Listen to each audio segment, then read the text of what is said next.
Kenapa orang baik juga menderita? Ini kata Alkitab.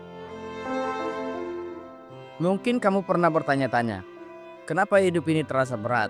Padahal kamu sudah berusaha jadi orang baik. Bukankah kalau kita hidup benar, harusnya hidup jadi lebih mudah? Tapi kenyataannya justru seringkali orang yang taat dan setia pun tetap mengalami banyak cobaan. Kadang, kita merasa sudah melakukan yang terbaik, tapi tetap saja mengalami kegagalan, sakit hati, dan bahkan kehilangan.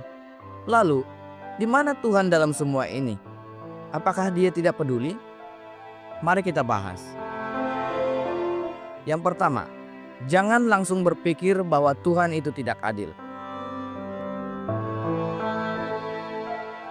Jangan buru-buru mengira Tuhan itu tidak adil. Dalam Matius 5 ayat 45 dikatakan bahwa Tuhan menerbitkan matahari bagi orang jahat dan bagi orang baik, serta menurunkan hujan bagi orang benar dan orang yang tidak benar. Artinya, di dunia ini semua orang baik atau jahat akan mengalami kesusahan. Jangan sampai kita berpikir bahwa hanya karena kita berbuat baik, maka kita harus terbebas dari segala masalah. Justru, dalam kesulitanlah kita bisa melihat bagaimana Tuhan bekerja dan membentuk karakter kita. Seringkali, kita terlalu fokus membandingkan hidup kita dengan orang lain. Kenapa dia yang tidak setia pada Tuhan justru hidupnya lebih lancar? Kenapa aku yang berusaha taat justru lebih banyak cobaan? Tapi ingat, hidup bukan soal perbandingan. Tuhan punya rencana berbeda bagi setiap orang. Yang terpenting adalah bagaimana kita tetap setia dalam setiap keadaan. 2. Penderitaan menguji dan memperkuat iman.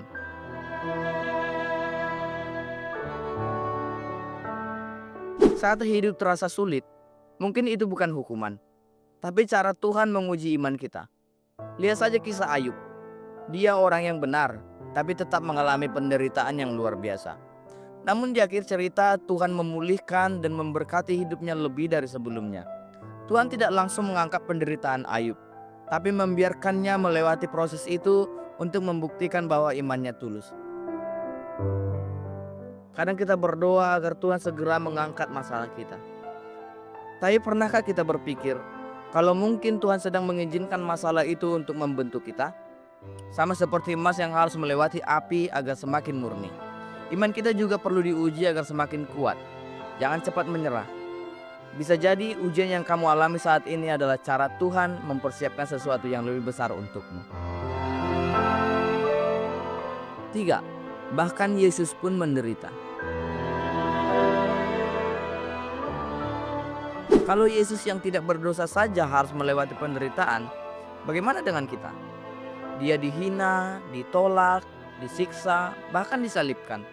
Tapi melalui penderitaannya keselamatan kita digenapi. Jadi, jangan heran kalau dalam mengikut Yesus, kita juga harus menghadapi berbagai tantangan. Itu bagian dari perjalanan iman kita. Banyak orang berpikir bahwa mengikut Tuhan berarti hidup akan selalu lancar. Tapi Tuhan Yesus sendiri berkata dalam Yohanes 16 ayat 33, "Di dunia kamu akan mengalami kesusahan, tetapi kuatkanlah hatimu. Aku telah mengalahkan dunia."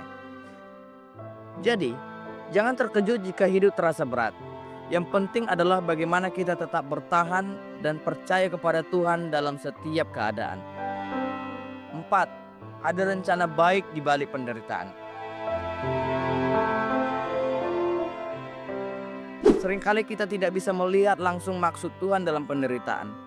Tapi Roma 8 ayat 28 mengingatkan bahwa Allah turut bekerja dalam segala sesuatu untuk mendatangkan kebaikan bagi mereka yang mengasihi Dia. Ingat kisah Yusuf? Dia dijual oleh saudara-saudaranya, dipenjara tanpa alasan yang jelas. Tapi akhirnya dia diangkat menjadi penguasa di Mesir dan menyelamatkan banyak orang dari kelaparan. Jadi, jangan kehilangan harapan. Tuhan sedang bekerja dalam hidupmu.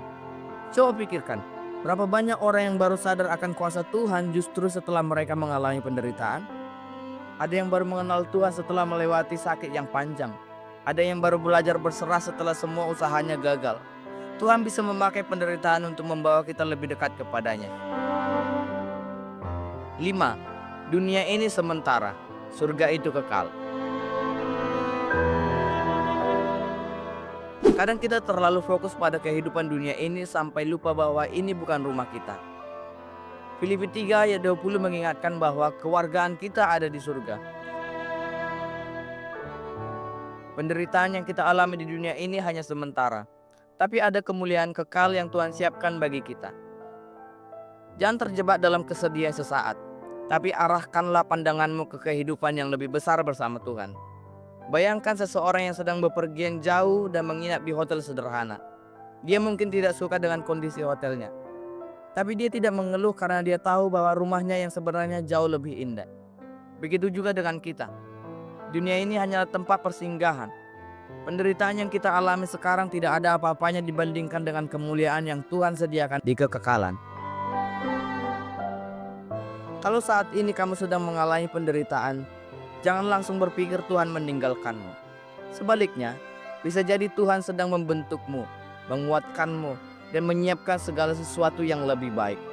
Tuhan tidak pernah menjanjikan hidup yang bebas dari masalah, tapi Dia berjanji akan selalu menyertai kita melewati setiap kesulitan. Tetap percaya dan tetap setia, karena Tuhan selalu menyertai dalam setiap langkah hidupmu. Jangan menyerah, Tuhan bekerja dalam segala hal. Jadi, daripada mengeluh dan bertanya, "Kenapa aku?" lebih baik kita bertanya, "Tuhan, apa yang ingin Engkau ajarkan kepadaku melalui semua ini?" Karena pada akhirnya semua penderitaan ini akan membawa kita semakin dekat kepadanya. Amin.